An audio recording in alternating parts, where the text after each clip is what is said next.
Buenas. Según mi reloj, son las 6.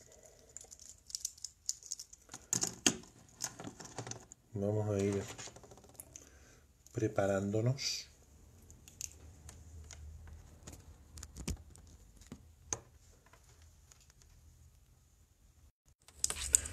Ahí va.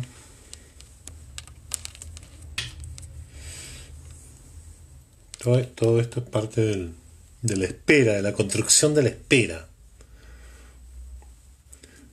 La construcción de la espera. Ahí está. Hola, hola. Graciela Oviedo, ¿cómo te va?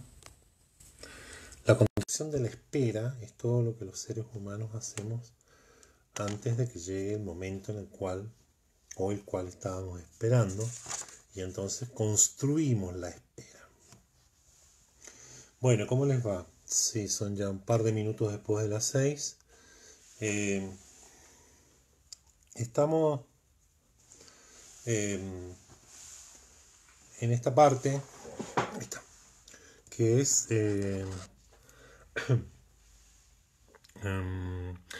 lo que hemos hecho hasta ahora, para aquellos que han seguido el asunto y para los que no. Lo que hemos hecho hasta ahora fue explicar de alguna manera el libro de Sandor Mara. ¿Y cómo le va, Cecilia? Qué gusto. Graciela, mucho gusto. ¿Qué haces? Y explicamos, hicimos una lectura del libro de Murray, El último encuentro, para justificar de alguna manera por qué lo tomábamos, para poder leer de otra manera, o para acercarnos al libro o a Viktor Frankl como autor. Y en particular vamos a trabajar hoy sobre El hombre en busca de sentido, que es el libro que Víctor publicó de una manera, y hubo 3 ediciones, ya lo contamos antes. Voy a tratar de no repetir lo que ya dijimos para que avancemos, porque si no nos lleva tiempo repetir algunas cosas y las personas que ya lo escucharon, bueno, van a tener que escuchar 2 veces algo. Lo que ya dijimos en el libro anterior, dijimos lo que ya sabemos.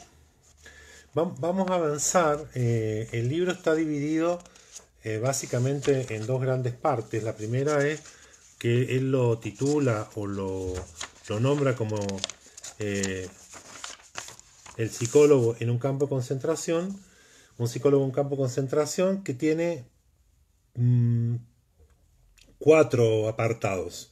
El informe de prisioneros 119-104, que es el número que Viktor Frankl tenía en el campo de prisioneros, y luego divide el libro en 3 fases, o sea, 4 divisiones. Una es el informe, donde él va a decirnos algunas cosas que lo vamos a aclarar hoy día, y luego son 3 partes. Las 3 partes son las 3 fases psicológicas que él describe como las que afectan a un prisionero cuando llega al campo. Y la segunda parte del libro son los conceptos básicos de logoterapia, ¿vale? Es un libro que no es extenso, es un libro bastante breve, son 130, 140 páginas. En lo primero que se van a encontrar, de acuerdo a cuál sea la edición que usted está leyendo o que ha leído, es un prefacio en donde, entre otras cosas, cuentan cómo es que se produjo la publicación del texto después de la liberación de la sobrevivencia de Víctor al campo. En mi caso, el prefacio está a cargo de José Benigno Freire, de la Universidad de Navarra.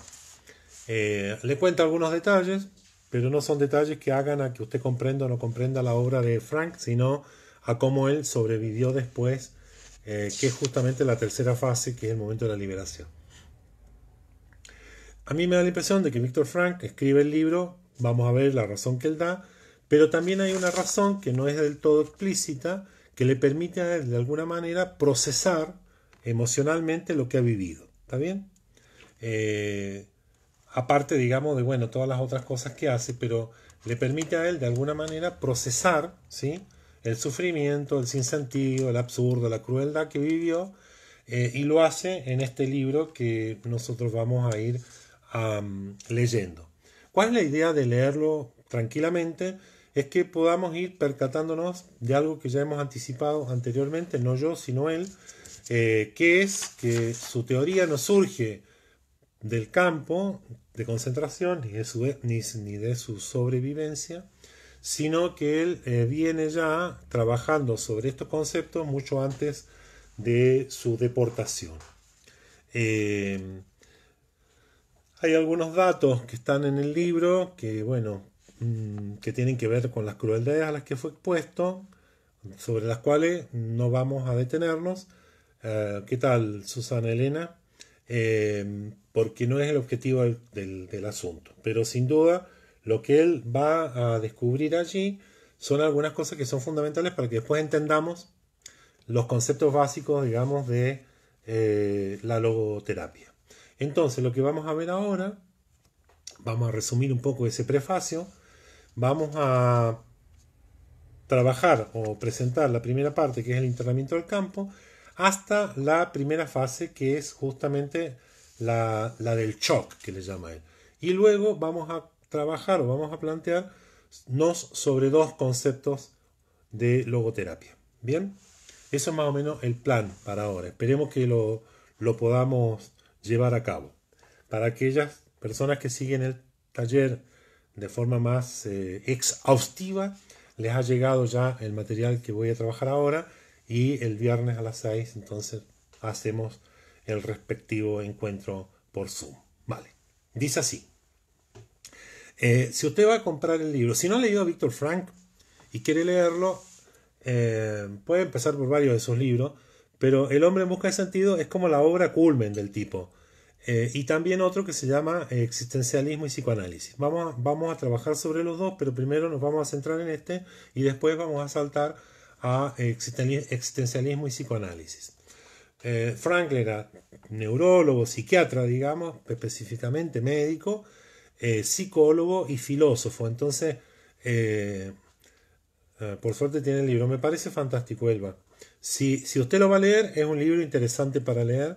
Lo que yo voy a hacer, ¿sí?, es marcar algunas cuestiones o detenerme en algunas cosas que tienen que ver con lo que yo les planteé al inicio, que es transversalmente leer a Viktor Frankl, El hombre en busca de sentido, y encontrar algunas semejanzas en aquel otro libro que era El último encuentro de Sándor Márai. Bien, lo primero que usted va a darse cuenta si compra el libro, si lo lee, si accede a él de la forma que usted estime más pertinente o que le sea más fácil, es que el libro en principio no se ocupa, él va a diferenciar de entrada tres grandes grupos, ¿no? Por un lado los guardias, los miembros de la SS, luego los capos. Capos es un acrónimo de una palabra en alemán que es justamente los que van a tener algún cargo dentro del campo, que son los mismos prisioneros que son elegidos porque ven que tienen una estructura de personalidad que por carácter, por actitud, permite pensar que van a poder realizar la tarea, que es a veces más brutal que la de los propios guardias o los propios SS. Con una agravante, que es que si no realizan la tarea que se les ha asignado, son destituidos y pueden ser mandados a la muerte, al horno, a los crematorios. Por lo tanto, lo que en principio él quiere mostrarnos, ¿se interrumpe? ¿Se corta? ¿Laura? Bueno, espero que si se corta me dicen y vemos qué pasa. Lo que él en principio quiere mostrarnos, ¿sí?, él lo va a decir, no es lo que sufren, o no, lo que le interesa mostrar es el sufrimiento de las víctimas anónimas y muchas veces olvidadas. ¿Está bien? Lo que él va a intentar centrarse es en lo que después va a llamar de una u otra forma los prisioneros comunes, ¿no? Los comunes. Porque si bien establece esta diferencia entre los SS, los capos, los prisioneros, después entre los prisioneros comunes se produce, si usted quiere, unas subdivisiones.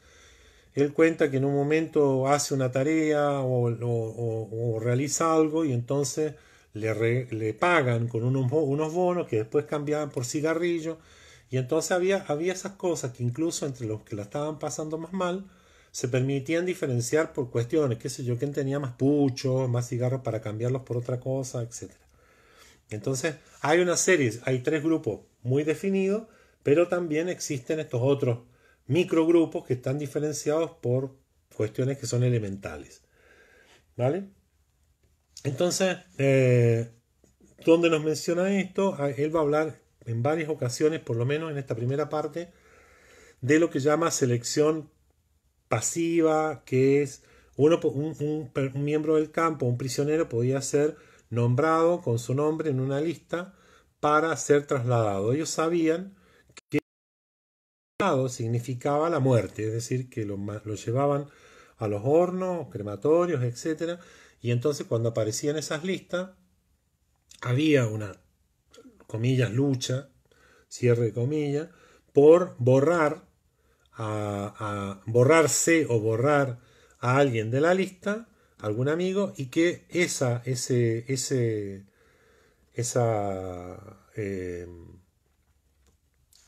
alteración significaba que otro iba a la muerte. Es decir, porque los alemanes, los nazis, los SS, no les interesaba quién, sino que la cantidad de personas que habían destinado a ser trasladadas fuera la que ellos habían destinado. Entonces le daba lo mismo quién iba.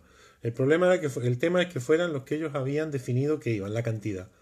Por lo tanto, él dice que claramente borrar, sustituirse de esa lista, implicaba que alguien muriese por uno, ¿no? Era la muerte de otro. En esa situación, las consideraciones morales o éticas estaban suspendidas. Escuche, suspendida, lo que no significa olvidada ni ignorada, estaban suspendidas. ¿Por qué? Porque él dice, se aferraban a un pensamiento obsesivo que era, obviamente, la sobrevivencia, volver a ver a la familia o salvar a un amigo, que es lo más razonable que te puede ocurrir en una situación como esa. Y entonces, a él le interesa, dice en el texto, describir desde su perspectiva cómo vivía el prisionero del campo la situación de deportación, de prisión, y cómo eso afectaba a su psiquismo. Allí él va a ser bastante claro en decir que es difícil plantear este tema porque él no puede ser objetivo, él no puede alejarse de algo que ha vivido, pero si se acerca totalmente entonces se confunde lo que está haciendo. De hecho, hubo en algún momento alguna crítica a Viktor Frankl diciendo que él no era otra persona sino un sobreviviente de campo y que gran parte de sus aportes eran por eso. Entonces, pero no es el caso, él lo está diciendo y lo dice explícitamente, que va a intentar ser objetivo, es decir, que va a presentar lo que ocurre desde su perspectiva psiquiátrica. También aclara que en el campo él no ejerció de médico y que las veces que pudo hacerlo fue para hacer cosas mínimas y que no tenía ningún valor que fuera médico, al contrario, ¿vale? Hay un trasfondo que en estas primeras páginas, 30 páginas, si usted quiere, se deja leer, que es que él intenta responder a una pregunta, tanto para aquellos que sufrieron el campo de concentración como para quienes no lo hicimos, intenta responder a una pregunta que es justamente cómo lo hicieron, cómo sobrevivieron, cómo es que lograron sobrevivir a una situación absolutamente desbordante, cruel, inhumana, cómo fue sobrevivir en ese contexto, cómo lo lograron. Lo primero que Viktor Frankl dice es que puede ser adjudicado a un milagro, si usted quiere los milagros, un milagro, sobrevivió de milagro, o bien a que se produjeron una serie de casualidades, es decir, que uno dice estoy vivo de casualidad, o por un milagro o de casualidad. No hay una primera respuesta de entrada a esta pregunta de cómo alguien sobrevive a una situación de esta envergadura. Entonces, si no es por milagro, es porque, no sé, usted no estaba justo el día, nada más. Pero una cuestión de casualidades, o bien que la liberación del campo se produjo en el momento justo porque al día siguiente usted se moría. Entonces, es estas las dos primeras percepciones que usted va a captar de la lectura del libro. ¿Está bien?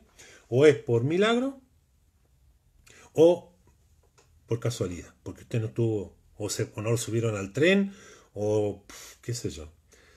Luego hay una serie de otras vivencias que él transmite, que son producto, uno podría decir la condición humana es miserable, pero de nuevo recuerde que él está diciendo algo respecto a las consideraciones éticas y morales que van a estar suspendidas en este contexto.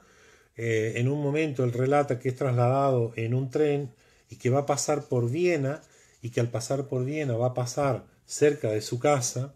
Describe el vagón, entonces las ventanas están a una altura que casi no alcanzan, y él le pide a alguien que le permitan, o a alguienes le permitan ver la calle donde había nacido en Viena, y entonces le dice no, porque vos ya lo viste demasiado, ya lo has visto. O sea, hay una serie de desconsideraciones emocionales que obviamente no están acorde con lo que uno podría pensar que es la empatía. Pero esa va a ser una consecuencia que él va a trabajar en una de las tres fases que él identifica dentro del proceso de vida dentro del campo. ¿Está bien? Entonces, cuando comienza a plantearnos cómo es la internación, la llegada, ahí mismo nos dice que se pueden identificar tres grandes fases dentro de la vida de los prisioneros en el campo de concentración, que no es una cárcel propiamente tal, ¿no? No es que están en cuarentena, digamos, para que ubiquemos el asunto. La primera fase él la llama inmediata al internamiento. Es como, si uno lo quiere poner así, es como la llegada, la bienvenida, el momento en que ingresas. Y ahí hay dos o tres situaciones sobre las cuales vamos a hacer algún comentario, o vamos a... Más que un comentario, yo le estoy relatando lo que usted va a encontrar en el libro. No es una invención mía, sino lo que usted va a leer si lo encuentra, y después le voy a explicar por qué lo estamos haciendo así. La segunda fase, ¿no?, de estas tres que son fases psicológicas, la primera es casi como cualquiera de nosotros. En cuanto llegamos nos ocurre algo. La segunda es la fase de adaptación, ¿no? Pasa algo. Van a ver ustedes que él nos muestra, el libro es El hombre en busca de sentido, de Viktor Frankl, Olga Marsolini.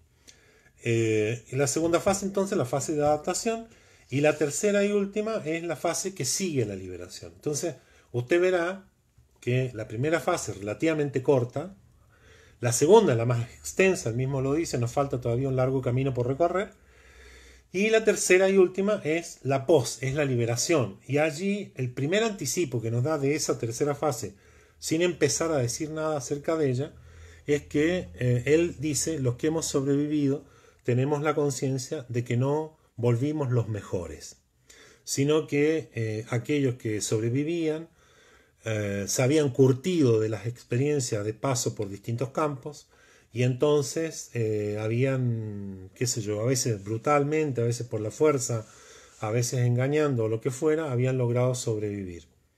Entonces él dice: la conciencia que tenemos es que no fuimos o no son los mejores los que retornamos. Recuerde que hay una suspensión por ahora de la cuestión ético-moral que podríamos plantear en un contexto absolutamente antihumano o inhumano. El síntoma característico que él menciona para esta primera fase, que sería la del internamiento, es el shock. Es el shock. Lo siento, Laura, pero se me seca la garganta. Te aseguro que no es coronavirus.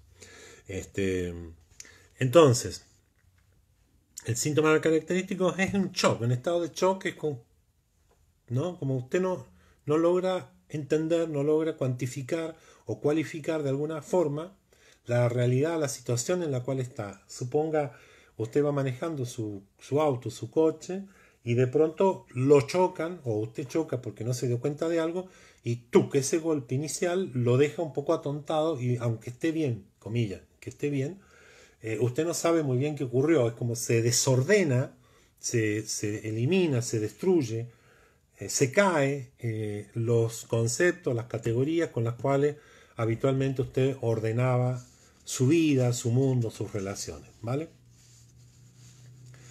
Y allí él nos plantea que hay un primer, lo llama un primer estado de ánimo, que en psiquiatría se llama la ilusión de indulto, que no es otra cosa que el condenado a muerte cree que va a ser indultado, ¿no? Es como lo condenan a muerte y entonces el sujeto que se sabe condenado piensa, cree, alberga la esperanza de que va a ser indultado. Esto en principio él dice que está al inicio, en este momento de shock, de primer síntoma de internamiento, es el shock y por lo tanto esta ilusión de indulto. La mayoría, dice, de las personas de mi expedición, de su grupo, no es que eran 5 o 6, sino era un vagón donde iban mucha gente, no podían captar la realidad de nuestra condición, el significado se nos escapaba. Y entonces eran capaces por ahí, o eran de una ingenuidad, uno diría, extraña, porque él mismo dice, veíamos con buenos ojos, nos saludaban los tipos cuando iban bajando, los iban sacando del carro, del tren, se acercaba un prisionero viejo, los recibía, les daba la bienvenida, y entonces ellos pensaban, bueno, que la cosa no era para tanto. Sin embargo, aquellos que venían a recibirlos era porque se iban a quedar con muchas de las cosas que ellos traían, joyas o lo que hubiesen podido esconder pobremente en los equipajes que llevaban. Y allí hay una primera selección, todo esto para luego entender algunas de las cosas que nos propone. Allí había una primera selección. Una selección que la ejecutaba, la ejercía o la hacía un oficial de las SS que indicaba de un lado, izquierda o derecha con el dedo, ¿no? Miraba al tipo, a la persona, al prisionero, y le decía izquierda, ni siquiera le decía, le indicaba izquierda o derecha. La izquierda, o mandaba a la izquierda a los prisioneros que eran poco aptos, débiles, enfermos, muy viejos, que lo que fuera, iban a la izquierda, y los no viejos, no enfermos, no desvalidos, iban a la derecha. Él pone una posición lo más erguida posible y esconde dentro de su ropa un manuscrito del libro que llevaba trabajando durante mucho tiempo, que es Psicoanálisis y Existencialismo. Y le señalan, obviamente no lo señalan a la derecha, y entonces después le van a decir a él que la izquierda es la muerte, y en ese mismo momento le muestran las chimeneas del campo en donde van a ir a parar los que han sido señalados a la izquierda, y que tenía, dice él, unos grandes letreros que decían baño. ¿Está bien? Sucede que en la pérdida de ese manuscrito que él había escondido y que le había pedido a un guardia que ocultara, le ponía números, sí, el de él era ya lo dijimos en algún lado, disculpa que no vuelva atrás. Él le pide a alguien que le ayude a esconder el manuscrito, le dicen mierda, lo destruyen, le arrebatan, le destruyen el manuscrito, y él allí entonces se da cuenta que ha perdido todo, digamos, es como una realidad distinta. Comprende, dice, la verdad desnuda del campo de concentración y le lleva de alguna manera a finalizar esta primera etapa de reacción psicológica donde hace borrón y cuenta nueva dejando toda su vida anterior. El proceso continúa, está la desinfección, el baño, y entonces le hacen desnudarse completamente en un tiempo determinado, y se van a bañar y piensan que de la ducha podría salir cualquier cosa. Se bañan, los desinfectan, los rapan, y él dice, vemos por primera vez nuestros cuerpos desnudos, ¿no? Y allí hay una aseveración que obviamente la escribe después, pero es una aseveración, un descubrimiento si se quiere. Sí, soy yo y mi pobre existencia desnuda. Éramos solo un cuerpo, dice, ¿no? Éramos solo un cuerpo. Solo poseíamos la existencia desnuda. ¿Qué vínculo material me ligaba a la vida anterior? En mi caso, dice, eran las gafas y el cinturón. Pero este último pronto lo tuve que cambiar por un pedazo de pan. Así que poco a poco lo que va ocurriendo allí es el despojo de la vida que traía, no solo de los objetos, sino de la vida. Y en ese sentido es lo que él capta como la existencia desnuda, porque lo que va a ir perdiendo no son objetos solamente, sino cómo esos objetos remiten de alguna forma a la existencia que llevaba antes, ¿no? Las gafas, el cinturón, lo que fuera. O una joya, un anillo, una alianza matrimonial. Fueron perdiendo todas estas cosas, se las fueron arrebatando, robando o quitando de encima. Pero entonces, de nuevo, él constata que lo único que queda es la existencia desnuda, que en algún sentido, entre comillas, es nada allí, ¿no? Luego podemos pensar, descubrir, elucubrar que allí hay algo, pero por lo menos en primera instancia no hay ningún adorno, es descubrir la pura existencia. ¿Por qué es importante este dato? Porque luego, cuando él trabaja algunos conceptos que son propios de la logoterapia, de lo que va a hablar es de la existencia en sí. Entonces, este dato de captar la pura existencia, que es el solo hecho de vivir, el cuerpo, como expresión de esto, no es ni el título, ni los honores, ni las cosas conseguidas, ni siquiera los recuerdos, porque los recuerdos van a tener un valor funcional, porque los alimentaban mal o no les daban nada o era una lucha por comer. Lo que entonces se produce es que ellos comienzan a hablar de grandes banquetes. Así que el recuerdo de las comidas, el recuerdo de lo que pudo haber sido exquisito, se vuelve casi mórbido porque está en un contexto en el cual nada de eso era posible. Entonces dice, el proceso por el cual estos seres encontraban solamente su existencia desnuda es el que hace que se desvanezcan las ilusiones. Es decir, se desvanece todo lo que en algún momento constituía la vida.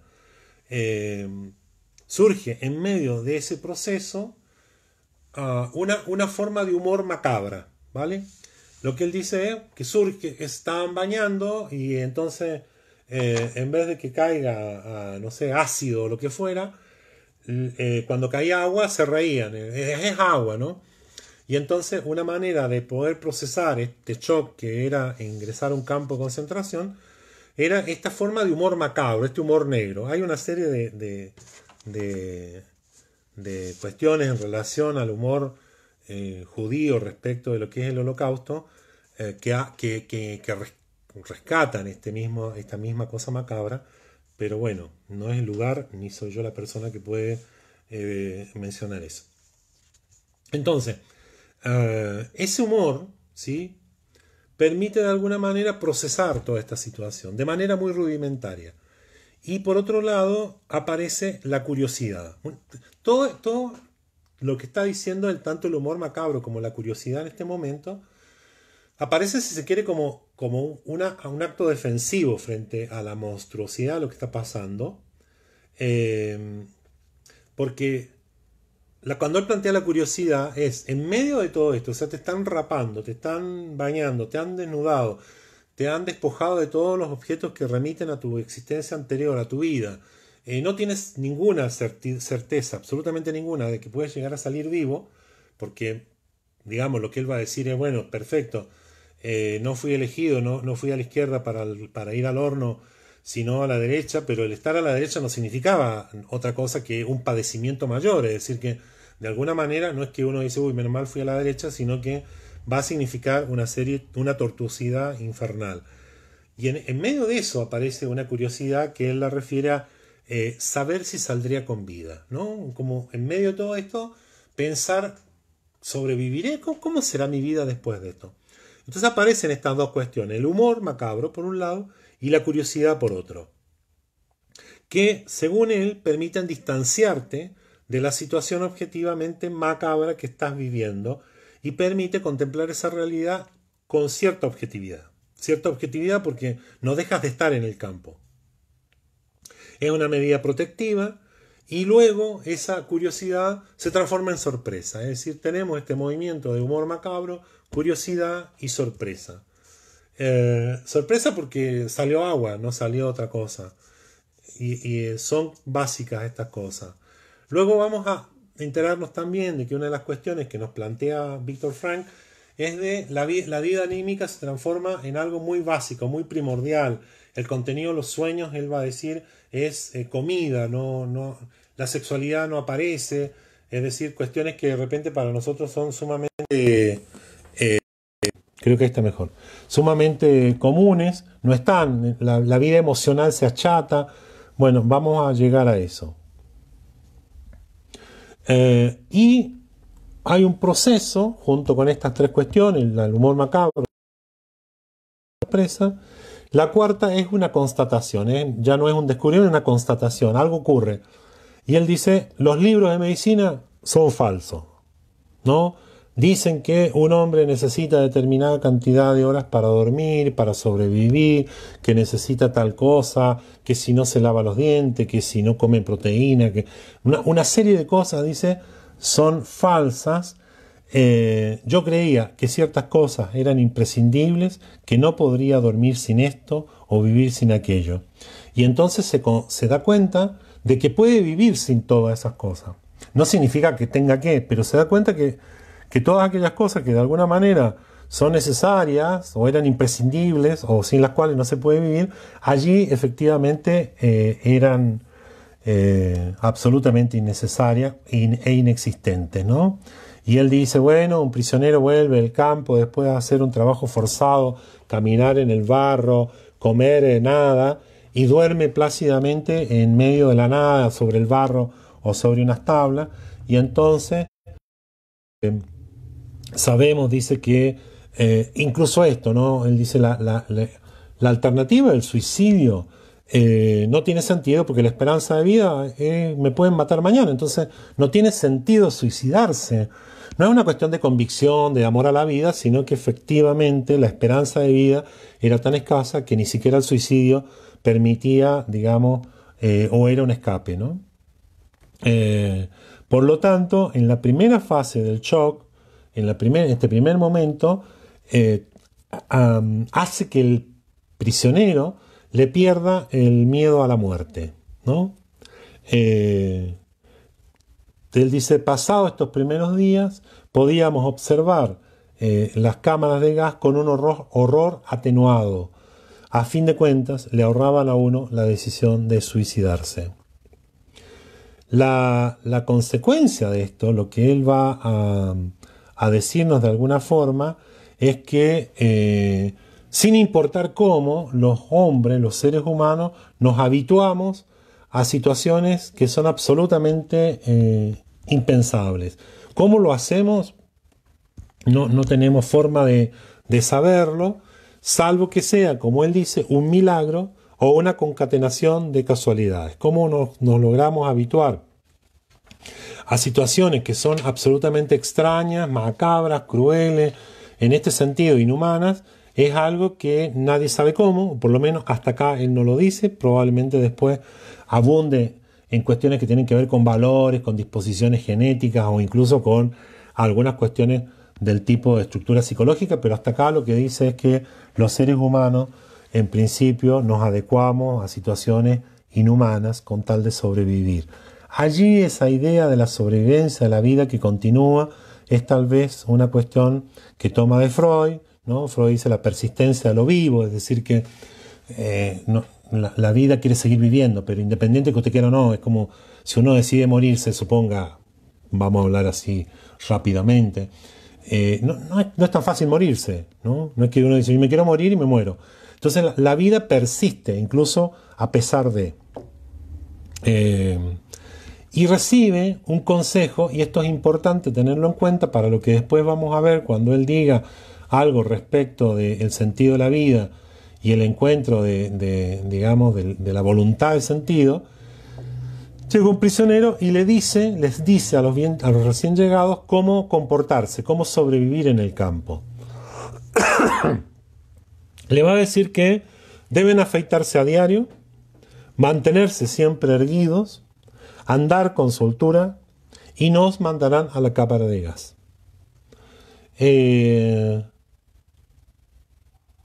¿No? ¿Me sigue?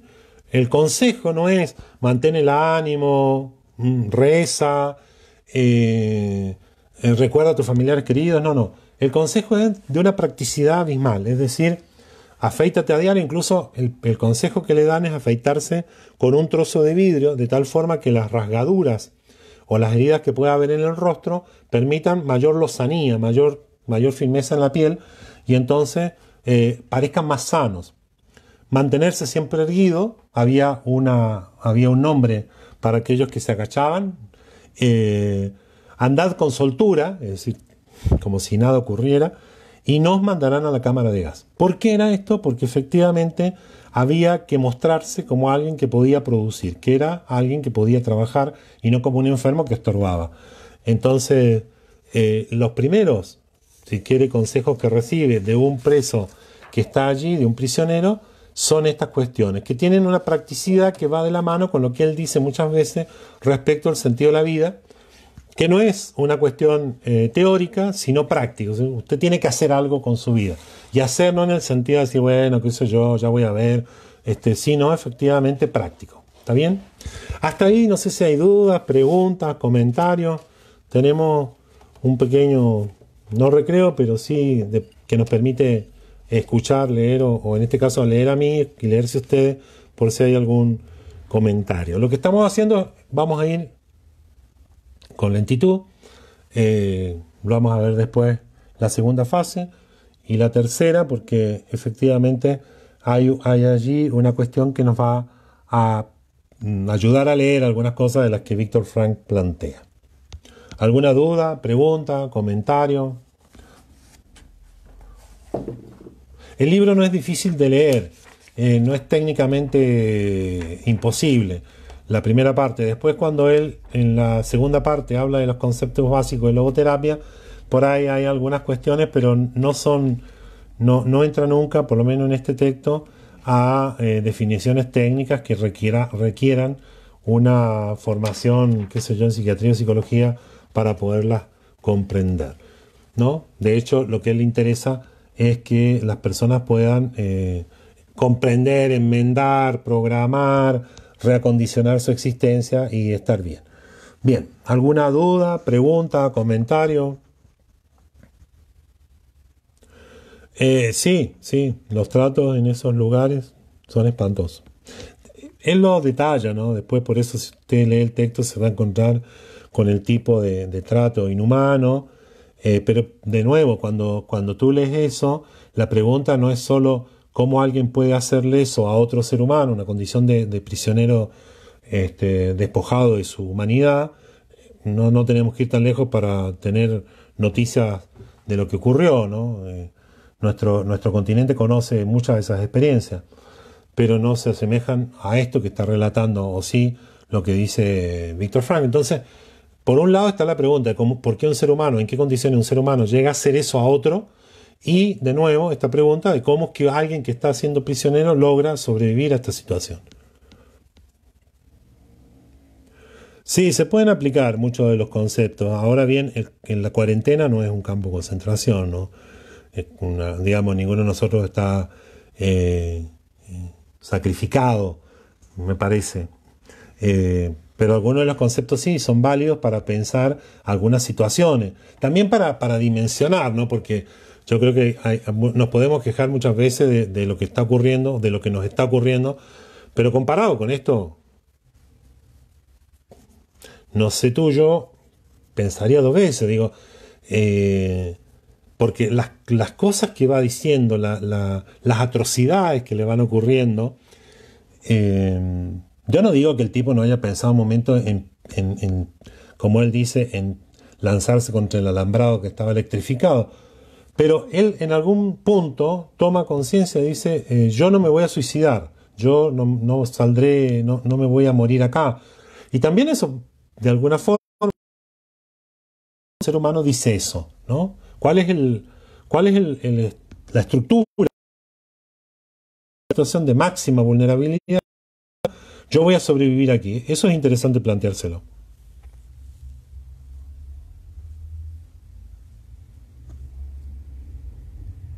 Sí, ahí María Cristina me parece que justamente lo que él hace cuando escribe el libro es procesar lo que le ha ido ocurriendo, ¿no? Porque él en un comienzo su idea era publicar en forma anónima el libro, solamente con el número que tenía de prisionero, que es el bueno, no sé si no sé si tiene mucha, 119.104, 119.104, solo publicar con su número de prisionero, pero le recomiendan que no, y él publica el texto.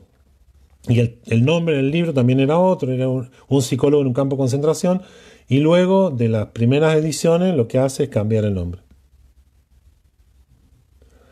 Sí, es sorpresa, pero por eso, sí, Marta.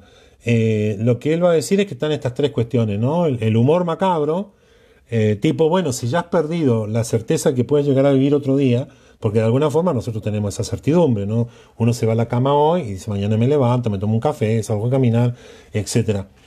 Cuando pierdes esa certidumbre de alguna manera, no importa si es posible o no, por más ilusoria que sea, cuando pierdes eso, porque lo que dice, bueno, en este primer momento, en este primer periodo, pierdes las ilusiones, no estás perdiendo cualquier cosa, ¿no? La existencia de nuevo es el solo cuerpo, o sea, lo único que tengo es esto. Y luego, a propósito de lo que va ocurriendo, ciertamente ni eso. Entonces, ¿qué es lo que queda? ¿Qué es lo que finalmente va a permitir que él sobreviva? De nuevo, él lo dice, o un milagro, o una concatenación de casualidades. ¿Vale? ¿Alguna pregunta? ¿Alguna duda? No sé, un comentario. Si no ha leído el libro, dele una mirada, léalo, está bueno. Y sobre todo porque él va haciendo un esfuerzo. Está bien, el esfuerzo lo hace, obviamente, cuando sale. No creo que alguien en esta situación esté pensando en escribir un libro que le permite de alguna manera a él procesar lo que ocurrió, darle un significado, ¿no? Porque si usted se acuerda, cuando llega allí, ¿no? Una de las cosas que dice es: la mayoría de las personas de mi expedición no podíamos captar la realidad de nuestra condición. El significado se nos escapaba, ¿no? Ellos en principio piensan que los están llevando a un campo, a trabajar a un lugar como mano de obra esclava, pero no están pensando en que van a un campo, y menos están pensando en un exterminio. Entonces me parece que el significado, lo que ocurre, no, se han desmoronado o se han destruido las categorías con las cuales pensás el mundo. Entonces, luego no queda nada, ¿no? Y en ese vaciamiento de sentido es cuando las preguntas que él se hace respecto a estas mismas cuestiones cobran significado. Bien, ¿alguna pregunta? Es una buena cosa. Cómo un ser humano llega a tener ese trato con otro ser humano es algo que, bueno, habría que discutir en algún momento. Pero llega, ¿no? María Cristina. Elba dice, está buenísima la charla, estoy entendiendo semejante término. Sí. En todo caso, creo que si el tema del holocausto es un tema complejo, hay otros autores que no son tan considerados considerados, no sé si es la mejor palabra, pero no tienen la misma postura que él. Primo Levi es un autor mucho más brutal en su posición y en sus deducciones, lo que uno podría decir lo es en algún sentido Víctor Frank, pero bueno, cada uno ante eso. ¿Qué edad tiene cuando estuvo prisionero en el campo de concentración? No tengo la edad exacta, pero era relativamente joven, debe haber circundado los 25, no sé si 30 años creo que no tenía. No, era muy joven, estaba recién casado, no hacía un mes que se había casado, o poco más, pero meses, y de hecho ella muere, la asesinan, junto con los padres, y solo una hermana logra salir antes a Australia. Él se queda, había conseguido una visa para ir a Estados Unidos, pero se queda porque entiende que sus padres iban a morir, iban a estar, no iban a poder pasar, no iban a poder salir de Viena. Él se queda para no abandonar a los padres.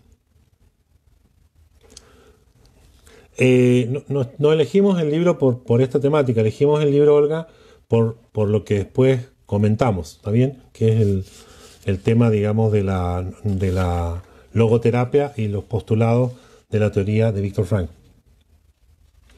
Los tratos durante la evangelización de América, sí, son cruentos.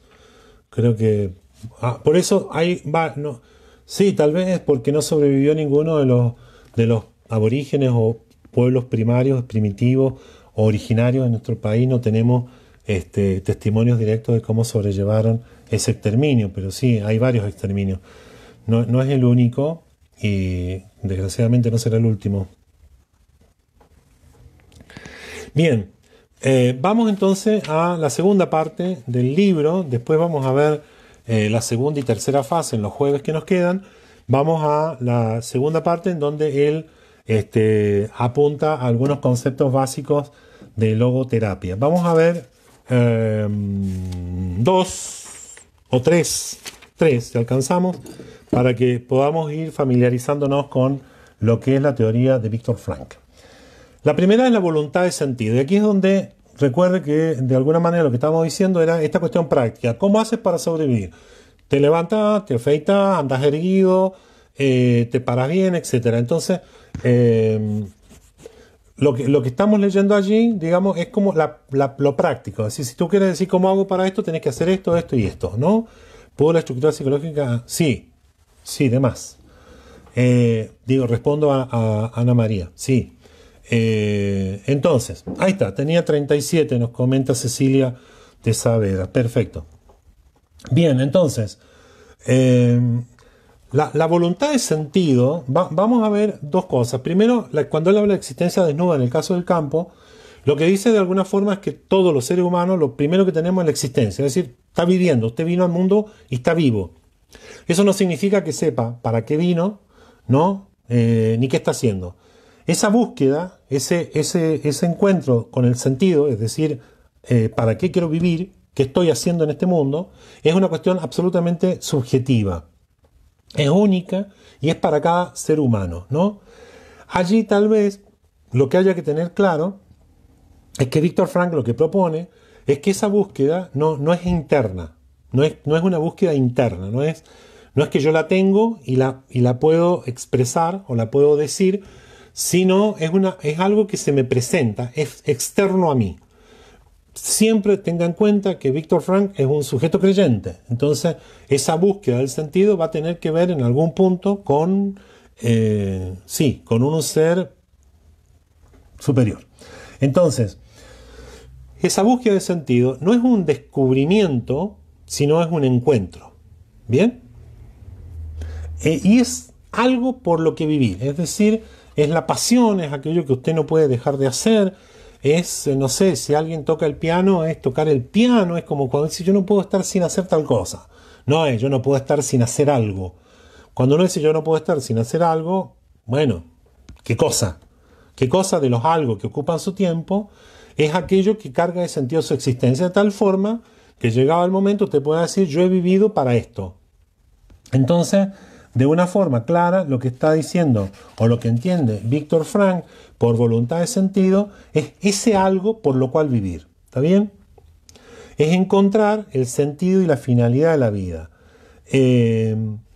La voluntad de sentido es más una cuestión de hecho que de fe. ¿Qué significa eso? Esta decisión que él toma en el campo en algún momento diciendo yo no voy a morir o no me voy a suicidar, más que no voy a morir, porque la muerte no era algo que estuviera del lado de él poder decidir, esta decisión de yo voy a salir vivo o no me voy a suicidar, esa es una consecuencia directa de la búsqueda de sentido. Yo no voy a suicidarme.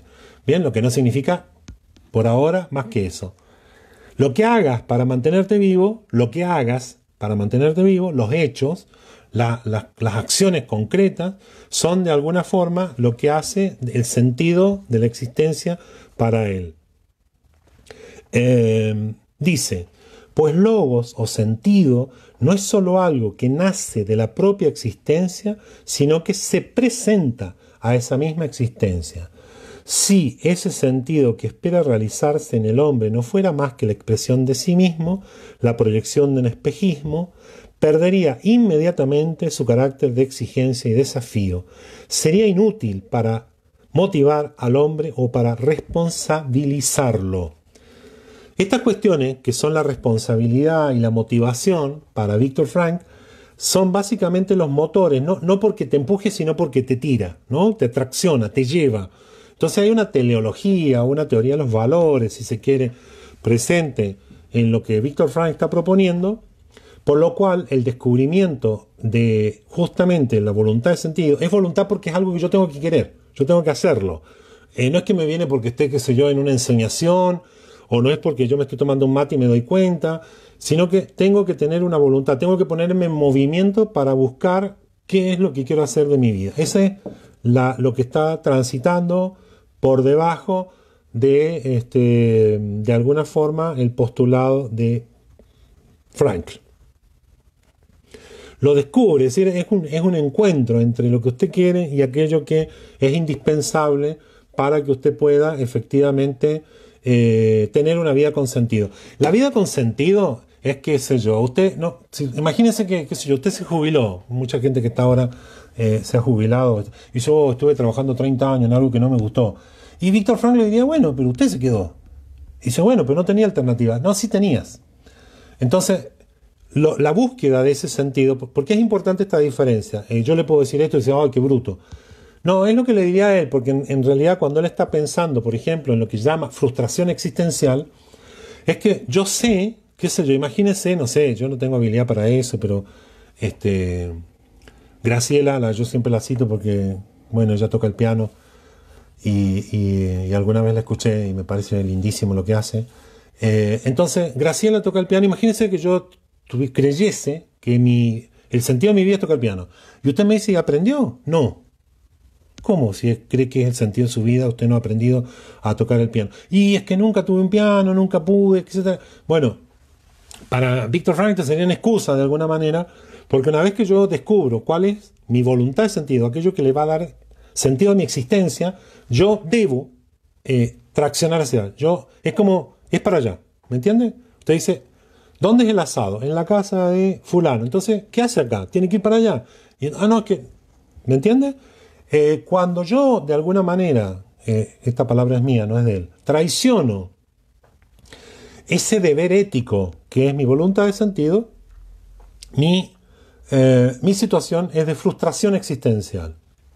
Es que yo no estoy llevando a cabo aquello para lo cual vine al mundo. ¿Bien? Por lo tanto, efectivamente, se va todo al caxo. ¿Qué entiende él entonces por esta frustración existencial? Él dice que admite 3 significados. Vaya poniendo atención porque, no es que usted no esté atenta, vaya poniendo atención porque todo lo que vamos a ver de las fases que ocurren en el campo del hombre en busca de sentido, usted tiene que pensar que lo que está haciendo Viktor Frankl, sobreviviente del campo, sin saber si es un milagro o una concatenación de casualidades, él está aplicando algo en lo cual cree. No es que esté inventando algo. Él cree fehacientemente en estas cosas, en cómo encuentro el sentido en esto. Entonces, la forma de encontrar el sentido es determinar qué está pasando acá. La primera fase es el shock, hay humor macabro, está la curiosidad, está la sorpresa, y luego esto que dice, ¿no? Comprendí que toda mi existencia anterior había llegado a su fin. Borrón y cuenta nueva. ¿En qué momento? Por lo menos en 2. Cuando descubre su cuerpo desnudo, una existencia desnuda, y no es una teorización, no es la existencia desnuda como si se tratara de un poeta romántico. Lo que está diciendo es, no tengo más que esto y esto es un desastre. Y tampoco esto me permite, solo esto, vivir, ¿no entienden?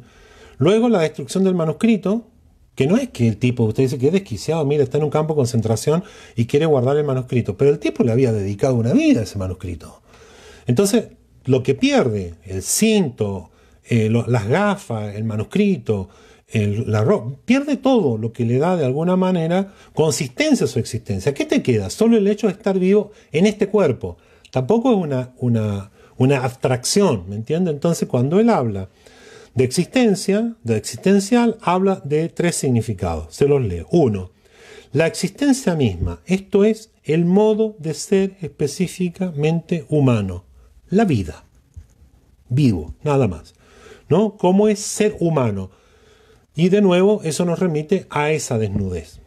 Por más que nosotros la cubramos, lo que Viktor Frankl está diciendo es todo lo que tiene un ser humano es esa existencia desnuda. Y que solo en esta situación de máxima adversidad se puede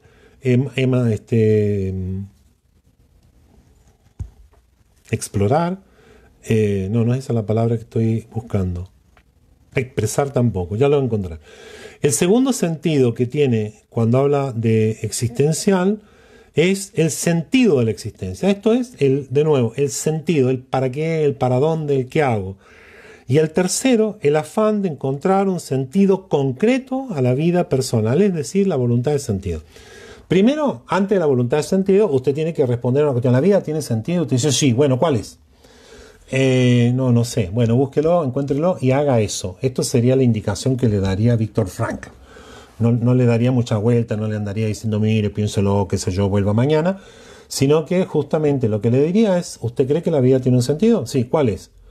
Y ser feliz, ¿cómo? No sé, criando patos. ¿Tiene patos? No. Entonces no.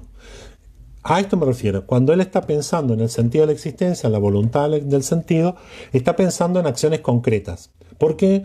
Porque cada acción concreta involucra una decisión y cada ser humano respecto a esa decisión es responsable, él, de lo que ha decidido y si ha hecho o no ha hecho aquello para lo cual cree o siente o piensa que vino al mundo. A partir de esta frustración existencial, que es nada más y nada menos que una vez que yo descubro cuál es la voluntad de sentido, la estoy haciendo o no, si no la estoy haciendo me va a crear una frustración, él crea un término que es advertir. ¿Sí? ¿Advertir? ¿Puede ser? Sí, está bien, es una buena palabra. Va a crear un término que es la neurosis noógena por oposición a otro tipo de neurosis y tiene que ver con una dimensión espiritual. Capaz que en algún punto, en algún momento, nosotros nos centremos en qué es lo que Viktor Frankl entiende por espiritual. Muchas veces él intenta, no sé si lo logra, diferenciar una dimensión espiritual de una dimensión religiosa.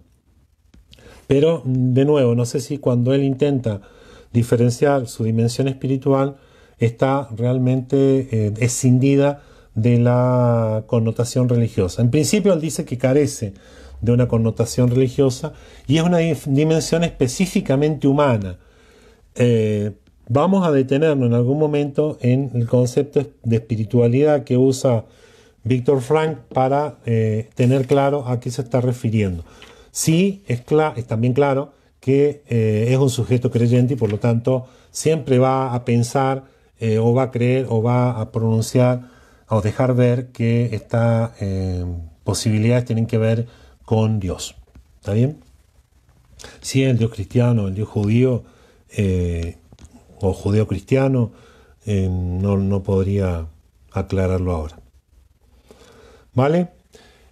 Y acá hay algo que me parece que dentro de la neurosis noógena o de las formas de frustración existencial es interesante. ¿Por qué? Porque él dice lo siguiente, fíjese. Dice, de la misma manera, el sufrimiento no necesariamente es un fenómeno patológico. Más que considerarlo un síntoma neurótico, el sufrimiento puede constituir un logro humano, en especial si nace de la frustración existencial. Niego tajantemente que la búsqueda de un sentido o la duda de si existe ese sentido proceda o sea el resultado de una enfermedad. La frustración existencial en sí misma no es patológica ni patogénica. La preocupación o la desesperación por encontrarle a la vida un sentido valioso revela una angustia espiritual, pero en modo alguno supone una enfermedad. A esta angustia existencial, esta pregunta que alguien se puede hacer, y él no está pensando que alguien se lo hace a una edad y no a otra, no está diciendo que esto uno lo resuelve a los 20, a los 30 y que después no más, no plantea ninguna cosa de ese tipo. Esta angustia existencial, de alguna forma, nos pone en el camino para encontrar una respuesta a esta pregunta respecto del sentido de la existencia. ¿Está bien? Eso, por ahora. para que podamos avanzar. Yo no sé si ir leyendo el texto de El hombre en busca de sentido, de nuevo, es porque no debiese suponer nadie que Víctor Frank está pensando lo que le ocurrió en el campo para contar algo que le ocurrió a alguien. Está pensándolo respecto de sí. Está viendo hasta dónde él puede mostrar, comillas, objetivamente algo, y nos está intentando hacer comprender cómo alguien vivía la situación de prisionero en un campo de concentración y responder a preguntas que tal vez a nosotros nos asaltan. ¿Cómo hizo? ¿No? ¿Cómo fue que sobrevivió? Si podemos responder a esa pregunta al final del texto, sería valioso porque podríamos tomar alguna de esas cosas y ver hasta dónde para nosotros se vuelven centrales a la hora de resolver preguntas como ¿qué estoy haciendo de mi vida? ¿Estoy contento con lo que hago? ¿Qué tan cerca o tan lejos estoy de lo que espero? ¿Qué sé yo? ¿Cuáles son las cuestiones que voy a hacer? ¿No? Eso, primero. Dudas, me doy cuenta. Bien, preguntas, dudas, comentarios. Creo que no hay otro curso después, así que podemos tomarnos un par de minutos por si hay alguna duda. Respecto de lo que hemos leído, digo, para que no, si alguien leyó el libro, para no avanzar, porque no digo que esté mal que lo haya leído, digo que centrarnos en lo que hoy día trabajamos, que es el prólogo y la primera parte, que es la primera de las fases, que es el internamiento en el campo. ¿Está bien? El shock, el humor macabro, la sorpresa, la curiosidad. Entonces veamos si Susana, hermosa clase, gracias. En todo caso, si por allí alguien no ha leído el libro y lo lee y después plantea preguntas, fantástico. Bien, pero de nuevo, creo que lo valioso que tiene el texto, más allá de si usted no se trata de yo creo en Víctor Frank o no creo en Víctor Frank, no es un problema de creencia, es que plantea algunas preguntas que están buenas planteárselas, que están interesantes, por lo menos decir, ¿qué estoy haciendo en mi vida? ¿No? Por ahí, viste, en medio de la cuarentena, uno dice, y está bien, terminó la cuarentena, ¿y qué pasa conmigo? ¿Qué hago? ¿En qué estoy? ¿Para qué estoy viviendo, no? La vida. ¿Qué sentido tiene? ¿Qué sé yo? Si eso usted lo considera como algo que viene como una revelación del más allá, si es algo que usted encuentra a la vuelta de la esquina, o se lo construyó de la noche a la mañana, eso es algo que usted tiene que resolver, que lo resuelve usted, ¿no? Luego está las consecuencias prácticas de eso. Si yo creo que el sentido de mi vida es esto, entonces tengo que accionar hacia allá. Eso es. Sí, claro. Sí, sí. Con el sentido, ¿no? Con el sufrimiento, sí. Le encontró vuelta. Yo creo que en eso es importante lo que venía haciendo antes. Por eso arrancamos un poco, o arrancamos cuando iniciamos, mostrando cuáles eran las preocupaciones que Víctor Frank tenía desde los 15 años, ¿no? No es alguien que se le ocurrió esta idea después, o durante, o ahí entrando al campo. Tiene un valor también porque, de alguna forma, él algunas de estas cosas las venía planteando mucho antes, ¿no?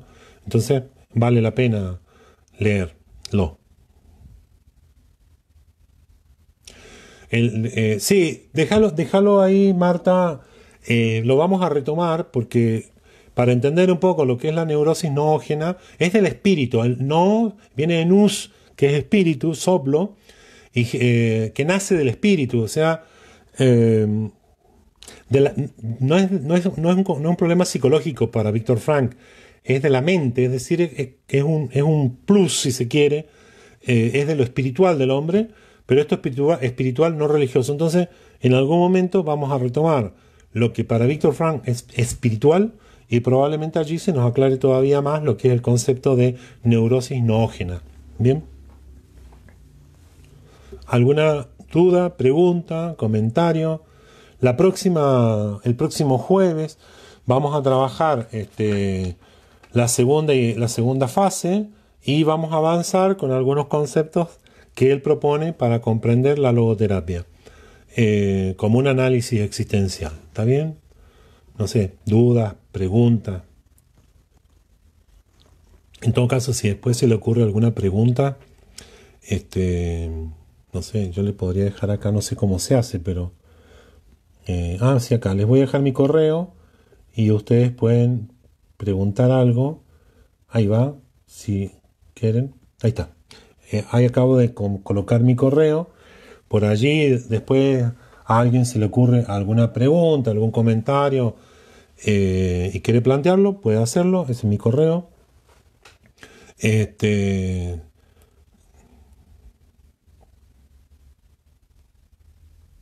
él él reconoce que lo usa antes. Pero me imagino que también el paso por el campo de concentración va a ir aclarando muchos conceptos, ¿no?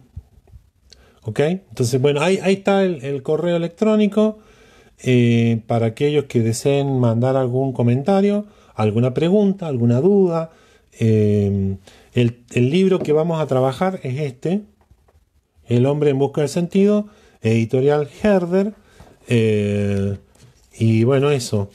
Y después, por allí, depende cómo estructuremos y sigamos, podríamos pensar en revisar, de hecho ya lo vamos a hacer con el otro grupo, el texto de psicoanálisis y existencialismo.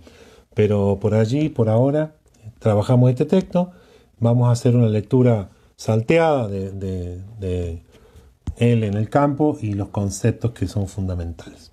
Bueno, preguntas, dudas, algo más. Si no, son siendo las 7:07 de la tarde, un número importante, el 7 del 7, para quienes estudian Cábala o Kabbalah.